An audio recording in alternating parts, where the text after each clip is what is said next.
yang sering disampaikan oleh Kepala BKPM Bapak Bahlil Lahadalia bahwa dalam sisi pendirian usaha atau memulai berusaha, perizinan ini masih ada ekosektoral, masih ada tumpang tindih antara pemerintah pusat, provinsi, kabupaten, dan kota. Belum lagi berbiaya mahal karena adanya sebagian yang masih melakukan praktek pungutan liar atau pungli. Jadi justru kalau kami melihatnya, ini adalah bagian dari yang harus diperbaiki dan dijawab dalam Undang-Undang Cipta Kerja.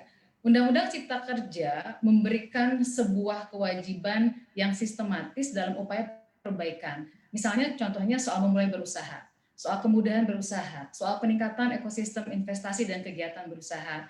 Jadi kalau soal perizinan, maka di Undang-Undang Cipta Kerja pendekatannya yaitu harus menghapus ego sektoral kementerian lembaga, menghapus tumpang tindih pemerintah pusat, provinsi, kota, kabupaten. Dengan cara apa? Dengan cara sistem perizinan elektronik. Mbak Alin, kalau kita lihat betapa izin manual itu tentu memberikan banyak keruwetan, selain dari sisi waktu, juga dari sisi bisa berbiaya mahal. Sedangkan nantinya ke depan setelah penerapan sistem perizinan elektronik, hanya terpusat melalui OSS atau Online Single Submission dan juga dikelolanya hanya oleh BKPM. Sehingga tidak ada lagi rantai yang panjang pengurusan perizinan dari pelaku usaha dengan pejabat yang berwenang mengeluarkan perizinan. Ya, Ini adalah seperti cara apa nanti sistematis yang perlu kita lakukan.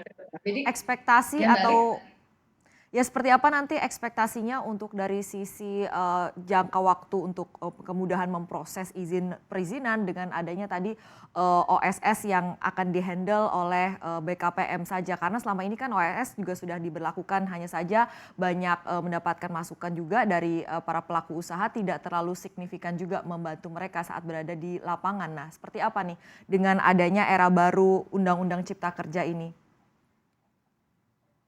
jadi memang OSS sudah ada, tapi kemudian kan masih ada notifikasi ke kementerian lembaga. Nah, inilah yang kemudian dipangkas, disederhanakan, dibuat lebih ringkas agar pelaku usaha memiliki kemudahan. Jadi prinsipnya adalah cepat, mudah, efisien, dan pasti. Empat hal ini yang dibutuhkan oleh pelaku usaha, baik itu mikro, kecil, menengah, dan juga besar. Inilah yang diperbaiki dalam sistem yang dibangun nantinya setelah pemberlakuan Undang-Undang Cipta Kerja. Jadi misalnya sudah dijelaskan di beberapa pasal bahwa diantaranya di pasal 40 bahwa sistem ini perizinan elektronik dan dikelola lewat OSS yang dikelola oleh BKPM. Kemudian daerah, apakah boleh membuat sistem? Boleh, tapi harus sesuai dengan standar yang ditetapkan pemerintah pusat. Apa sih maknanya? Supaya jangan ada bahasa program misalnya yang berbeda antara pemerintah pusat, provinsi, kabupaten, kota.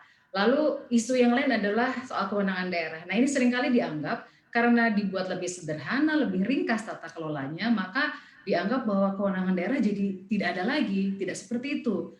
Kewenangan perizinan berusaha tetap ada di daerah, tetapi diatur dengan NSPK, norma, standar, prosedur, kriteria. Apa sih maknanya?